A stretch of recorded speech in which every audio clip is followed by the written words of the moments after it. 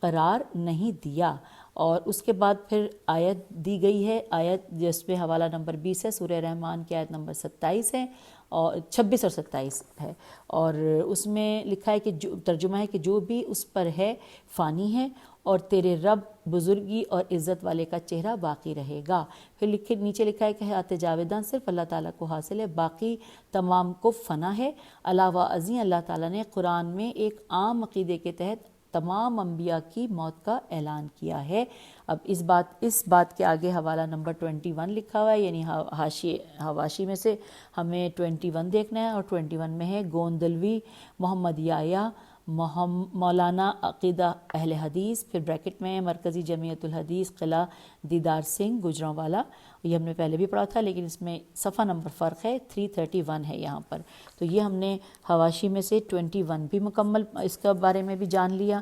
اور اب ہم اس کے بعد آگے چل رہے ہیں. لکھا ہے کہ انہوں نے اپنے نظریے کی تائید میں ان آیات کو بھی پیش کیا. اور اب جو یہ آیات ہیں وہ میں آپ کو ساتھ ساتھ بتا دیتی ہوں. سورہ مائدہ کی آیت نمبر 75 اور دوسری سورہ آل عمران کی آیت نمبر 144. آئیے ہم سب مل کر یہ دونوں آیات کو پڑھ لیتے ہیں. اس میں لکھا ہے کہ ساتھ ساتھ کہ انہوں نے اپنے نظریے کی تائید میں یہ آیات کی. سب سے پہلی والی پڑھ رہے ہیں کہ مسیح تو صرف اللہ کے رسول تھے، ان سے قبل رسول فوت ہو گئے. اس کے بعد لکھا ہے کہ محمد صرف اللہ کے رسول ہیں، ان سے پہلے رسول گزر گئے، یعنی گزر چکے تھے، یعنی فوت ہو چکے تھے. تو یوں ہم نے یہ سورہ المائدہ اور سورہ آل عمران ان دونوں کے پڑھ لیے. پھر اب آگے کی طرف چلتے ہیں. لکھا ہے کہ ان آیات پر تبصرہ کرتے ہوئے وہ کہتے ہیں کہ ان دونوں آیات سے واضح ہے کہ حضرت محمد مصطفیٰ صلی اللہ علیہ وآلہ وسلم سے پہلے جتنے بھی رسول آئے تھے وہ اپنی طبعی عمر گزار کر عدم کے مسافر ہوئے اور تمام نے موت کا پیالہ پی لیا. ہاں البتہ حضرت مسیح علیہ السلام آسمان کی طرف زندہ اٹھائے گئے تھے. قرب قیامت کے وقت ان کا اس دنیا میں نزول ہوگا اور وہ باقی ماندہ زندگی جب بسر کر لیں گے تو موت ان کو بھی پالے گی اور وہ بھی فوت ہو جائیں گے. یہاں پر حوالہ نمبر 24 ہے جو میں حواشی میں سے دیکھ کے آپ کو بتا رہی ہوں کہ مرکزی جمعیت اہل حدیث قلعہ دیدار سنگھ ضلع گوجرانوالا عقیدہ اہل حدیث شیخ الحدیث والتفسیر حضرت مولانا محمد یحییٰ گوندلوی صفحہ نمبر 331 اور 32 یہاں پہ یہ لکھا ہے. نیکسٹ آگے چلتے ہیں. پھر لکھا ہے کہ اس کے بعد مولانا محمد یحییٰ گوندلوی حضرت صلی اللہ علیہ وآلہ وسلم کی وفات کے حوالے سے اس آیت کا بھی تذکرہ کرتے ہیں. یہ ہے جو آیت، اس کا جو حوالہ دیا گیا ہے وہ ہے سورہ آل عمران کی آیت نمبر 144. اور اس کے بعد اس کا پہلے ترجمہ پڑھ لیتے ہیں، پھر اس کے بعد اس کا حوالہ بھی بتائیں گے کیونکہ یہاں پہ دونوں چیزیں دی ہوئی ہیں. تو سورہ آل عمران کا ہم ترجمہ پڑھ رہے ہیں کہ کیا پس اگر آپ مر جائیں یا قتل کر دیے جائیں تو تم اپنی ایڑیوں کے بل پھر جاؤ گے، اور جو شخص بھی اپنی ایڑیوں کے بل پھر جائے وہ اللہ کو کوئی نقصان نہیں پہنچائے گا.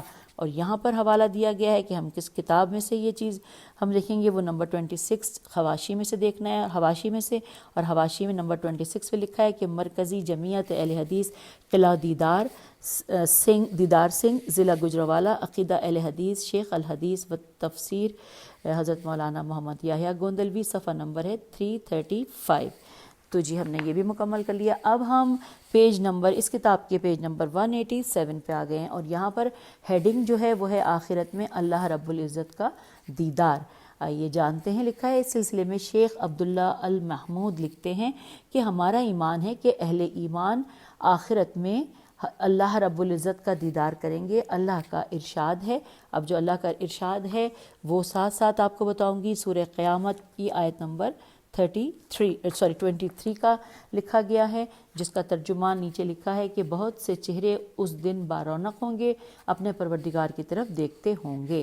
اب آگے لکھا ہے کہ اور حدیث صحیح حضرت صلی اللہ علیہ وآلہ وسلم سے مروی ہے، آپ لوگ اپنے رب کو اسی طرح دیکھیں گے جس طرح چاندنی رات میں چاند کو دیکھتے ہیں، جس کے دیکھنے میں کوئی کشمکش محسوس نہیں کرتے. لہٰذا ہو سکے تو آفتاب نکلنے اور ڈوبنے سے قبل کی نماز سے تھکو مت، یعنی فجر اور عصر کی نماز. اب نیکسٹ پیراگراف میں لکھا ہے رہی بات دنیا میں اللہ تعالیٰ کو دیکھنے کی تو اس میں اختلاف ہے اور قول راجح ہے، رے الف جیم ہے. راجح یہ ہے کہ دنیا میں کوئی بھی اللہ کو نہیں دیکھ سکتا۔ اللہ نے اپنے نبی حضرت موسیٰ علیہ السلام کی بابت فرمایا ہے کہ موسیٰ نے کہا کہ اب جو موسیٰ نے کہا، یہ یہاں پہ حوالہ ہم آپ کو بتاتے ہیں، یہ سورہ اعراف کی آیت نمبر 143 کو پڑھنا ہے، جس کو میں اس کا ترجمہ آپ کو ساتھ ساتھ پڑھ کے بتا رہی ہوں، ساتھ ساتھ حواشی میں دیکھ رہی ہوتی ہوں، اس لیے پیجز کی آپ کو آواز آتی ہوگی۔ جس کے نیچے لکھا ہے کہ میرے رب مجھے دکھا دے کہ میں تیری طرف نظر کروں، فرمایا تم مجھ کو ہرگز نہ دیکھ سکو گے۔ اب آگے لکھا ہے کہ اور نبی صلی اللہ علیہ وآلہ وسلم سے پوچھا گیا کیا آپ نے اپنے رب کو دیکھا ہے؟ کہا نہیں، نور کو میں نے دیکھا ہے، یعنی ایک دبیز نور اس کے درمیان حائل رہا جو دنیا میں اللہ کو دیکھنے سے روکتا ہے۔ اور حضرت عائشہ کا بیان ہے کہ جس نے تم سے کہا کہ حضرت محمد مصطفیٰ صلی اللہ علیہ وآلہ وسلم نے اپنے رب کو دیکھا ہے تو اس نے بہت بڑا بہتان آپ پر باندھا، اور انہوں نے پھر یہ آیت پڑھی، اور آیت کا نام ہے سورہ انعام اور آیت نمبر ہے 103۔ آئیے اس کے بارے میں پڑھتے ہیں۔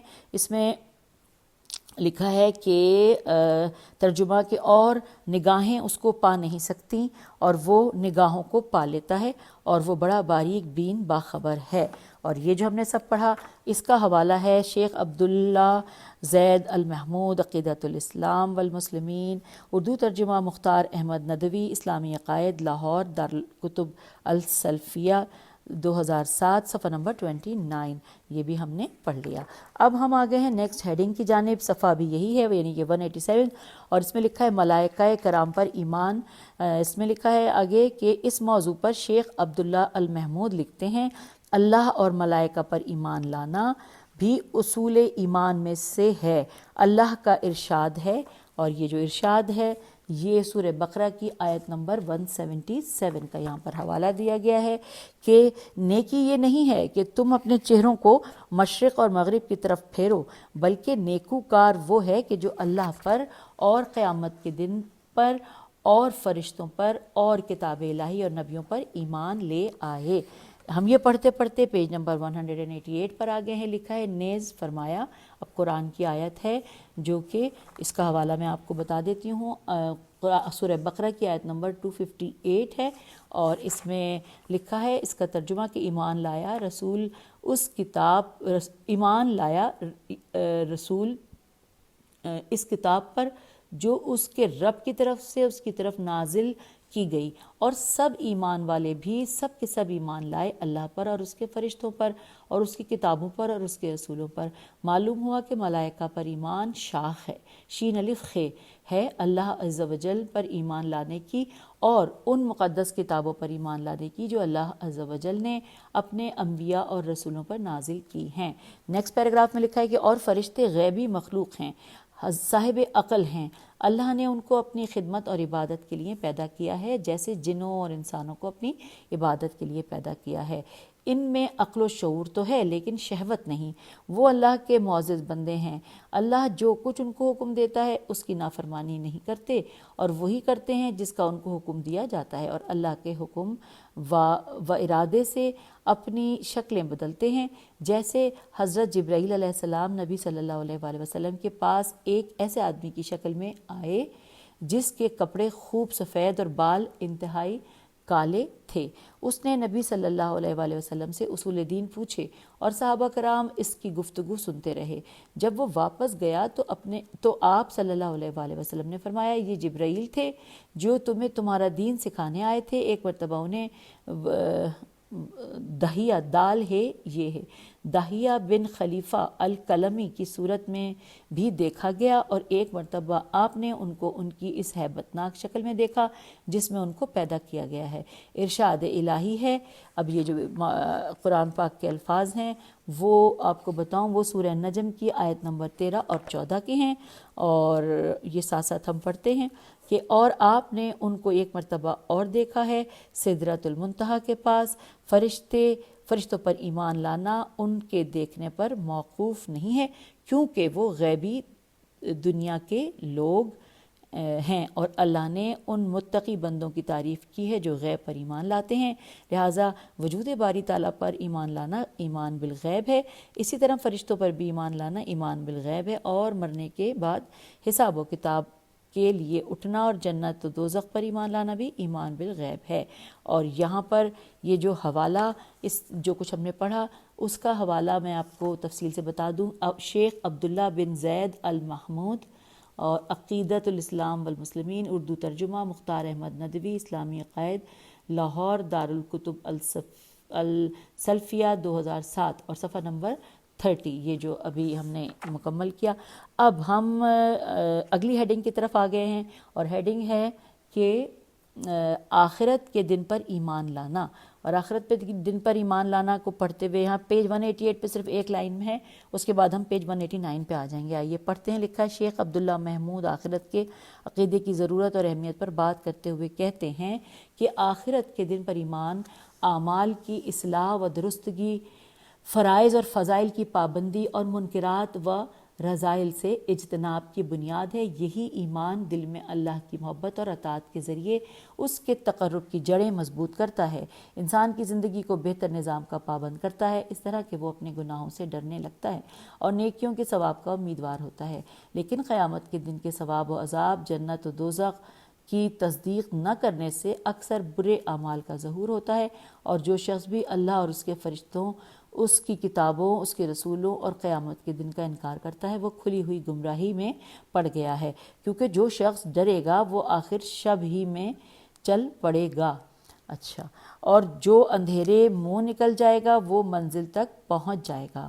جو اللہ سے ڈرے گا اس کے غضب کے قریب بھی نہ جائے گا، اور جو اللہ سے ڈرے گا وہ منمانے کام نہیں کرے گا، اور قیامت کا وجود برحق نہ ہوتا تو آج دنیا کا یہ حال نہ ہوتا، کیونکہ مومن جانتا ہے کہ دنیا ابتلا اور امتحان اور فنا اور زوال کا مقام ہے۔ اور حوالہ نمبر 35 میں حواشی میں سے آپ کو پڑھ کے بتا رہی ہوں۔ لکھا ہے شیخ عبداللہ بن زید المحمود عقیدۃ الاسلام والمسلمین، اردو ترجمہ مختار احمد ندوی، اسلامی عقائد، اور بریکٹ میں لکھا ہے لاہور، دارالکتب السلفیہ 2007 بریکٹ کلوز، صفحہ نمبر 34-35۔ یہ جناب یہ بھی ہم نے آپ کو بتا دیا۔ اس کے بعد اب ہم آگے کی طرف چلتے ہیں، یعنی کدھر، یعنی کہ اگلی ہیڈنگ کی جانب۔ صفحہ وہی ہے، ہیڈنگ ہے شفاعت۔ لکھا ہے روز قیامت میں شفاعت کا مسئلہ اسلام میں معرکۃ الآراء مسائل میں سے ہے۔ عام طور پر اس کی تفصیل میں اختلافات زیادہ ہیں۔ اس موضوع کی اہمیت اس سے ظاہر ہوتی ہے کہ تقریباً تمام مسالک کے معتبر علماء نے اس موضوع پر اظہار خیال کیا ہے، یہاں تک کہ بعض نے خاص اس موضوع پر کتب لکھی ہیں۔ ہم یہاں پر اہل حدیث کے عالم مولانا محمد یحییٰ گوندلوی کا نقطہ نظر قارئین کی خدمت میں پیش کرتے ہیں۔ لکھا ہے کہ ہمارا ایمان اور عقیدہ ہے کہ قیامت کے روز انبیاء، صالحین، شہداء، علماء اور فرشتے اللہ تعالیٰ کی اجازت سے گناہ گاروں کے لیے شفاعت کریں گے، بالخصوص حضرت رسول صلی اللہ علیہ وآلہ وسلم مختلف قسم کی شفاعتیں کریں گے۔ اچھا، اب یہاں پر جو یہ لکھا ہوا ہے شفاعتیں کریں گے، اس کے آگے ایک بریکٹ میں چھوٹا سا 1 لکھا ہوا ہے۔ اب مجھے دیکھنا یہ ہے کہ یہ 1 مجھے کہیں یہاں ملے گا حواشی میں یا نہیں، اگر نہیں تو پھر جب ملے گا تو پھر میں آپ کو بتاؤں گی، ابھی تک مجھے نہیں ملا۔ پھر لکھا ہے کہ شفاعت قسم کی شفاعتیں کریں گے۔ لکھا ہے شفاعت کبریٰ جس نمبر 1، اچھا سوری غلط، جو شفاعتیں کریں گے وہ لکھیے، نمبر 1 یہ ہے شفاعت کبریٰ، جس شفاعت سے اولو العزم رسول بھی گھبرائیں گے۔ ہمارے رسول صلی اللہ علیہ وآلہ وسلم وہ شفاعت کریں گے جیسا کہ فرمایا کہ قیامت کے دن لوگ حضرت آدم علیہ السلام سے شفاعت کرنے کی التجا کریں گے تو وہ انکار کر دیں گے، پھر لوگ حضرت ابراہیم علیہ السلام و موسیٰ علیہ السلام کے پاس سے ہوتے ہوئے حضرت عیسیٰ علیہ السلام کے پاس آئیں گے اور وہ بھی انکار کر دیں گے اور کہیں گے کہ تم محمد صلی اللہ علیہ وآلہ وسلم کے پاس جاؤ۔ لوگ آپ صلی اللہ علیہ وآلہ وسلم کی خدمت میں حاضر ہوں گے تو اللہ تعالیٰ آپ صلی اللہ علیہ وآلہ وسلم کو اپنی حمد و ثنا کے اس وقت اور کلمے سکھائے گا کہ جو رسول اللہ صلی اللہ علیہ وآلہ وسلم کو اب یاد نہیں ہیں، تو آپ صلی اللہ علیہ وآلہ وسلم، اب میں اگلے پیج پر آ گئی ہوں، یعنی کہ پیج نمبر 190، تو پھر دوبارہ پڑھتے ہیں۔ تو آپ صلی اللہ علیہ وآلہ وسلم ان کلمات کے ساتھ اللہ تعالیٰ کی حمد و ثنا بیان کریں گے اور سجدے میں گر پڑیں گے تو آپ صلی اللہ علیہ وآلہ وسلم کو کہا جائے گا کہ سر اٹھائیں اور جو کہنا چاہتے ہیں کہہ دیں، اسے سنا جائے گا، اور سوال کریں پورا کیا جائے گا اور سفارش کریں قبول ہوگی، تو میں کہوں گا اے اللہ میری امت میری امت، اے اللہ میری امت میری امت، تو حکم ہوگا کہ جس کے دل میں رائی کے دانے کے برابر بھی ایمان ہے اس کو جہنم سے نکال لے، حتیٰ کہ آپ صلی اللہ علیہ وآلہ وسلم اسی طرح 4 مرتبہ سجدے میں گریں گے اور ہر مرتبہ یہی حکم ہوگا کہ جس کے دل میں رائی کے دانے کے برابر بھی ایمان ہے اس کو جہنم سے نکال لے، مگر چوتھی مرتبہ آپ صلی اللہ علیہ وآلہ وسلم اللہ تعالیٰ سے التجا کریں گے کہ اے اللہ مجھے ہر اس شخص کے بارے میں اجازت دے دیجئے کہ جس نے لا الہ الا اللہ کہا ہے، تو اللہ تعالیٰ فرمائے گا کہ یہ تیرے لیے نہیں ہے، مجھے اپنی عزت و جلال کبریائی اور عظمت کی قسم میں ضرور اس کو نکالوں گا جس نے لا الہ الا اللہ کہا۔ اور اچھا اب یہاں پہ 2 حوالے دیے ہوئے ہیں 36 بھی اور 37 بھی، اب ان دونوں کو پڑھتے ہیں۔ 36 میں لکھا ہے بخاری صفحہ نمبر 119 اور جلد نمبر 2، اور 37 میں لکھا ہے کہ مرکزی جمعیت اہل حدیث قلعہ دیدار سنگھ ضلع گجرانوالہ عقیدت اہل حدیث شیخ الحدیث والتفسیر حضرت مولانا محمد یحییٰ گوندلوی، اور صفحہ نمبر 371 اور 72۔ تو یہ جو تھی کیونکہ اکٹھی 2 تھیں تو پھر ہم نے یہ بھی ساتھ ساتھ پڑھ لی۔ چلیے جی اس کے بعد پھر ہم نیکسٹ دیکھتے ہیں، یعنی کہ ہم نے یہ تو 37 پڑھ لی، اس کے بعد نیکسٹ ہیڈنگ ہے صوفیہ اور اولیاء، صفحہ وہی ہے 190 کا۔ لکھا ہے اس موضوع پر بات کرتے ہوئے پروفیسر ڈاکٹر سہیل حسن نے اپنا نظریہ ان الفاظ میں بیان کیا کہ اللہ کے جو نیک بندے تھے وہ تو دین کے خادم تھے، انہوں نے دین کی خدمت کی، ان میں سے کسی نے یہ نہیں کہا کہ مجھے کچھ سمجھا جائے یا مجھے کوئی خاص مقام دیا جائے۔ اس لحاظ سے ہر کوئی قبول کرے گا کہ یہ لوگ اللہ تعالیٰ کے دین کے خادم تھے، انہوں نے محبتیں کی اور دین کے لیے کوششیں کی، انہیں ان کی حد شخصیت اور حیثیت سے بڑھا دینا صحیح نہیں، البتہ ان کا احترام ہم پر لازم ہے اور ہمیں ان کا احترام کرنا چاہیے، لیکن مزارات بنا دینے کے ہم قائل نہیں ہیں۔ جیسے اللہ کے دیگر بندوں کو دفن کیا جاتا ہے انہیں بھی دفن کیا جانا چاہیے۔ ہم نے ایک پیراگراف یہ مکمل کر لیا۔ نیکسٹ پیراگراف میں ہے کہ جب ہم کسی کے لیے دعا کرنے جائیں تو ان کے لیے بھی دعا ہو جائے گی۔ دوبارہ پڑھتے ہیں کہ جب ہم کسی کے لیے دعا کرنے جائیں تو ان کے لیے بھی دعا ہو جائے گی۔ ان کے الگ مزارات بننے سے یہ قباحت پیدا ہو رہی ہے کہ وہاں شرک کے اڈے بن گئے ہیں، ان سے لوگ منتیں مانگتے ہیں، انہیں سجدے کرتے ہیں، ان کے نام پر نظر نیاز کرتے ہیں اور سمجھتے ہیں کہ انہیں تصرف کا کوئی حق ہے۔ یہ وہ چیزیں ہیں جو انہوں نے نہیں کہی تھیں اور یہ چیزیں ان کی تعلیمات میں ہمیں نہیں ملتی ہیں، ایسی چیزوں کو ان کے ذمے کر دیا جاتا ہے۔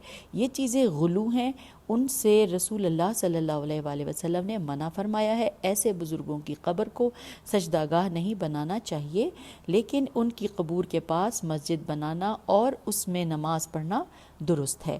اب ہم آگے ہیں پیج نمبر 191 پہ لکھا ہے شیخ عبداللہ اثری کرامات اولیاء کی تصدیق کرتے ہیں۔ وہ اس موضوع کے کئی پہلوؤں پر اظہار خیال کرتے ہیں۔ ان کا کہنا ہے کہ اہل السنت والجماعت اہل حدیث کے سلف صالحین سین لام سلف صالحین کے اصول عقیدہ میں سے ایک اصل اولیاء اللہ کی کرامات کی تصدیق بھی ہے، اور کرامت کا معنی ہوتا ہے کہ اللہ خالق السماوات والارض اپنے بعض صالح موحد بندوں کے ہاتھوں پر خوارق عادت کوئی کام ان کے اکرام کے لیے جاری کر دے، جیسا کہ اس موضوع پر کتاب و سنت نے کچھ باتوں کی خبر دی ہے۔ چنانچہ اللہ تبارک و تعالیٰ فرماتے ہیں سورہ یونس کی آیت نمبر 62 سے 64 کہ سن رکھو جو لوگ اللہ کے ولی یعنی دوست انورٹڈ کاما میں دوست لکھا ہے نہ ان کو ڈر ہوگا نہ غم، یہ وہ لوگ ہیں جو ایمان لائے اور پرہیزگاری اختیار کیا کرتے تھے، ان کے لیے دنیا کی زندگی میں بھی خوشی ہے اور آخرت میں بھی، اللہ کی باتیں بدل نہیں سکتی، یہی بڑی کامیابی ہے۔ سیدنا ابو ہریرہ بیان کرتے ہیں کہ رسول اللہ صلی اللہ علیہ وآلہ وسلم نے فرمایا کہ ہم ترجمہ پڑھ رہے ہیں کہ اللہ تعالیٰ فرماتے ہیں کہ جو شخص میرے کسی ولی سے دشمنی رکھے گا میں اسے یہ خبر کیسے دیتا ہوں کہ میں اس سے لڑوں گا۔ اب یہاں پر ہم حوالہ جات میں جا رہے ہیں، حوالے میں 39 نمبر میں ہے، اور 39 نمبر میں لکھا ہے کہ رواہ البخاری اور کتاب الرقاق حدیث نمبر 6502، یہ اس کا حوالہ ہے جو ہم نے ابھی جو حدیث پڑھی ہے۔ اس کے بعد آگے چلتے ہیں، پھر لکھا ہے، پھر سورہ انفال کی آیت نمبر 34 کا ترجمہ پڑھ رہے ہیں۔ لکھا ہے، مسجد حرام کے متولی تو وہی ہو سکتے ہیں جو پرہیزگار ہوں، شرک سے بچتے ہوں، لیکن ان میں اکثر لوگ یہ نہیں جانتے۔ اب آگے لکھا ہے کہ جبکہ شعبدے بازی، ہاتھ کی صفائی اور کرتب سازی و جادوگری شیطان کی طرف سے ہوتی ہے اور اس کا سبب کافرانہ اعمال اور اللہ کی نافرمانیاں ہوتی ہیں، یہ گمراہ لوگوں کے ساتھ مختص میم خے تیز سواد مختص ہوتی ہے۔ اہل السنت والجماعت سلفی سین لام فے چھٹیے سلفی جماعت حقہ کے اہل ایمان اس بات کی تصدیق کرتے ہیں کہ دنیا میں جادو کا بھی وجود ہے اور جادوگر بھی پائے جاتے ہیں۔ اب یہاں پر حوالہ 41 ہے جو کہ میں حواشی میں سے آپ کی سماعتوں کی نظر کرنے جا رہی ہوں۔ اثری شیخ عبداللہ بن عبد الحمید، عقیدہ ایمان اور منہج اسلام، میم نون ہیجی منہج اسلام، اور بریکٹ میں لکھا ہے ترجمہ ابو یحییٰ محمد زکریا زاہد، اور بریکٹ کلوز ہو گیا ہے یہاں پر۔ اب آگے لکھا ہے کہ البتہ وہ شخصیات جنہیں اولیاء اللہ کہا جاتا ہے، ان کے اقوال و افعال کی حیثیت کے بارے میں بھی اہل حدیث کا موقف جاننا ضروری ہے، کیونکہ اس کے بغیر بات مکمل نہیں ہوتی۔ اس سلسلے میں ہم مولانا محمد یحییٰ گوندلوی گاف و نون دال لام واو چھٹیے کی عبارت نقل کرتے ہیں۔ وہ کہتے ہیں کہ اولیاء اللہ کا ادب و احترام نہایت ضروری ہے اور ان کی گستاخی جائز نہیں، مگر ان کے اقوال و افعال شریعت کا درجہ نہیں رکھتے۔ ہم آ گئے پیج 192 پر۔ شریعت کا درجہ نہیں رکھتے اور ان سے اختلاف ممکن ہے، اور اختلاف کی صورت میں ان کے اقوال و افعال کو کتاب و سنت کے میزان اور ترازو میں تولا جائے گا۔ جو کتاب و سنت کے موافق وہ سر آنکھوں پر، اور جو خلاف ان کا ترک واجب ہے۔ اولیاء اللہ معصوم نہیں ہیں کہ ان سے خطا اور غلطی سرزد نہ ہو، تقاضائے بشریت کے تحت ان سے خطا کا ہو جانا عین ممکن ہے۔ نیکسٹ پیراگراف میں لکھا ہے کہ ولی کی پہچان اور شناخت کتاب و سنت کی پیروی ہے، اور ایسے شخص کو ہم ولی اللہ تسلیم نہیں کرتے کہ جو قرآن و حدیث کے ظاہر کے خلاف چلتا ہو، ان کی شکل و صورت اور وضع قطع سنت کے موافق نہ ہو، اور خصوصاً اس کا عقیدہ اسلام کے اصلی اور حقیقی عقائد کے منافی ہو۔ بلکہ ولی اللہ وہی ہو سکتا ہے جس کا عقیدہ اور عمل قرآن و حدیث کے موافق ہو اور وہ ایمان اور تقوی سے لیس ہو۔ اور یہاں پر حوالہ نمبر ہے 42، اور 42 کے حوالے میں لکھا ہوا ہے مرکزی جمعیت اہل حدیث قلعہ دیدار سنگھ ضلع گوجرانوالہ، عقیدہ اہل حدیث شیخ الحدیث والتفسیر حضرت مولانا محمد یحییٰ گوندلوی، اور صفحہ نمبر ہے 309 اور 3010۔ تو یہ ہم نے یہ حوالہ پڑھ لیا۔ اب آگے ہیں، اب یہاں پر ہیڈنگ ہے قبروں کے ساتھ معاملہ۔ لکھا ہے کہ اہل حدیث کے نزدیک اہم موضوعات میں سے قبروں کے ساتھ مسلمانوں کا معاملہ بھی ہے۔ اس ضمن میں مولانا شاہ اسماعیل شہید تذکیر الاخوان میں لکھتے ہیں، یاد رکھو قبروں کی زیارت بلا کسی شرط، تاریخ، سال، وقت اور اجتماع کے مردوں کے لیے سنت ہے تاکہ موت یاد آئے، آخرت کا خیال پیدا ہو، دنیا سے بے رغبتی ہو۔ علاوہ اس نیت کے کسی اور نیت سے قبروں کی زیارت کرنا، وہاں دور دور سے سفر کی مشقت اٹھا کر جانا، یا دن اور وقت اور تاریخ کی شرط لگانا، قبروں پر میلہ یا عرس منانا، وہاں چراغ جلانا، قبروں کی وجہ سے قبرستان میں مسجد بنانا، اور عورت کا قبروں کی زیارت کو جانا، قبروں پر چادریں چڑھانا، انہیں پکا بنانا، مقبروں پر یا قبروں پر مرنے والوں کی تاریخیں، ان کے نام یا قرآن پاک کی آیتیں لکھ دینا، قبروں پر گنبد بنانا، ایک بالش سے اونچی قبر بنانا، قبر کے پاس اچھی بات سمجھ کر نماز پڑھنا، قبروں کا مجاور بننا، قبروں کا وہی ادب و احترام کرنا جو مسجدوں کے ساتھ مخصوص ہے، قبروں کے پاس خوشی کے اور کھیل کود کے کام اس خیال سے کرنا کہ مردوں کو خوشی ہوگی یا ثواب ہوگا، سب مکروہ، حرام اور بدعت ہیں۔ جو لوگ یہ کام کرتے ہیں ان میں سے اکثر کی یہ غرض ہوتی ہے کہ وہ بزرگوں کو اپنا حاجت روا اور مشکل کشا جانتے ہیں اور ان سے مرادیں مانگتے ہیں، لہٰذا ان کو خوش کرنے کے لیے یہ کام کیے جاتے ہیں، حالانکہ حاجت روا اور مشکل کشا خدا کے سوا کوئی نہیں ہے۔ یہ بزرگ تو خود اللہ کے محتاج ہیں اور جب زندہ تھے تو ہر بات میں خدا ہی کے محتاج تھے۔ ان کی بزرگی اسی وجہ سے تھی کہ وہ ہر بات خدا سے طلب کرتے تھے اور خدا کے سوا کسی اور کو مشکل کشا نہیں جانتے تھے۔ پھر بھلا وہ کس طرح مشکل کشا ہو سکتے ہیں؟ اور مسلمانوں نے یہ باتیں یہودیوں اور عیسائیوں سے لی ہیں۔ یہ لوگ اپنے پیغمبروں اور بزرگوں کے مرنے کے بعد ان کی قبریں پکی بنا کر اسی قسم کی عبادت کیا کرتے تھے۔ اب آئیے ہم اس میں حوالہ دیا ہوا ہے 43 کا، اور 43 حوالے سے ہم نے آپ کو حواشی میں سے اس کو بتا دیں تاکہ آپ بھی اپنے پاس نوٹ کر لیں، اور آپ پڑھنا چاہیں تو آپ ضرور کیجئے۔ 43 حوالے میں لکھا ہے کہ شاہ اسماعیل شہید، تقویت الایمان میں تذکرہ الاخوان اور لاہور، بریکٹ میں لکھا ہے لاہور امجد اکیڈمی، سن ندارد، انورٹڈ کاما یہاں پہ سوری بریکٹ کلوز ہو گیا، اور پھر صفحہ نمبر 212 اور 213۔ تو یوں یہ معلومات آپ تک پہنچا دی گئی ہیں کہ اس بات پڑھنے کے لیے آپ کو کون سی کتاب تک پہنچنا ہے اور کس صفحے تک پہنچنا ہے۔ آگے چلتے ہیں۔ اب لکھی ہے ہیڈنگ کہ صحابہ کرام رضی اللہ کے بارے میں موقف۔ لکھا ہے صحابہ کرام رضی اللہ کے بارے میں اپنے نظریے کا اظہار کرتے ہوئے ڈاکٹر ابتسام الہی ظہیر نے کہا کہ صحابہ کرام رضی اللہ کے بنیادی طور پر 2 بڑے طبقات ہیں، اور اگر ان کو میں پھیلاؤں تو تمام صحابہ کرام 3 طبقات میں شامل ہیں۔ پہلا طبقہ صحابہ کرام رضی اللہ کا کہ جو انتہائی قابل احترام ہے، وہ ہے جس کے بارے میں رسول اللہ صلی اللہ علیہ وآلہ وسلم نے حکم خدا سے فرمایا۔ اب جو فرمایا گیا وہ سورہ شورى کی آیت نمبر 23 لکھی ہے یہاں پہ، اور اس کا ترجمہ میں پڑھ رہی ہوں کہ یعنی میں دعوت دین کے بدلے میں کسی اجر کا طالب نہیں ہوں سوائے اس کے کہ میرے قریبی عزیزوں سے حسن سلوک کیا جائے۔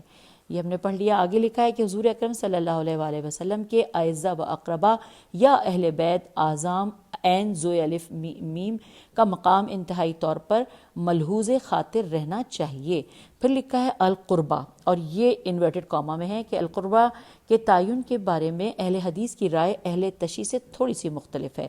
اہل تشیع کے نزدیک اہل بیت اطہار وہ لوگ ہیں جو سیدنا مرتضیٰ رضی اللہ تعالی عنہ کے خانوادے سے تعلق رکھتے ہیں، جبکہ اہل حدیث کے نزدیک اس میں امہات المومنین بھی شامل ہیں۔ گویا امہات المومنین اور اولاد علی دونوں اس میں شامل ہیں، اور ان دونوں کا احترام ہمارے لیے واجب ہے۔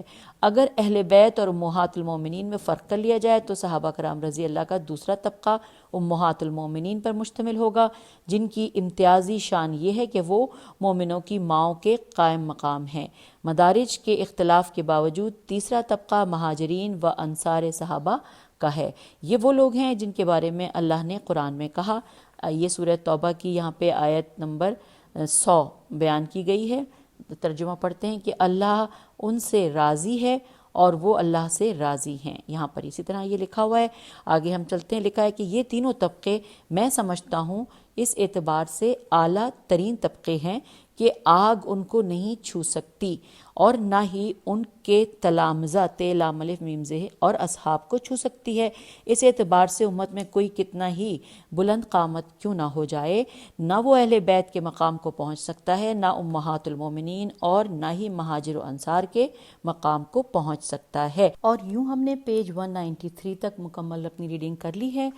ویسے تو ہم آگے جا سکتے ہیں، لیکن اگر ہم نے سٹارٹ لیا اگلا ٹاپک، میں آپ کو بتا دیتی ہوں ٹاپک سے مطلب ہیڈنگ، تو وہ جب تک ہم مکمل نہیں کریں گے ایک ہی نشست میں، تو پھر میرے خیال ہے اس کے ساتھ انصاف نہیں ہو پائے گا۔ تو اس لیے اس وقت کی ریڈنگ کو یہیں روک دیتی ہوں. نیکسٹ آپ کو ہیڈنگ بتاتے چلتے ہیں، مسالک کا اختلاف اور اتحاد بین المسلمین. یہ پھر ہم ایک ہی نشست میں ایک ہی ریڈنگ میں پڑھیں گے.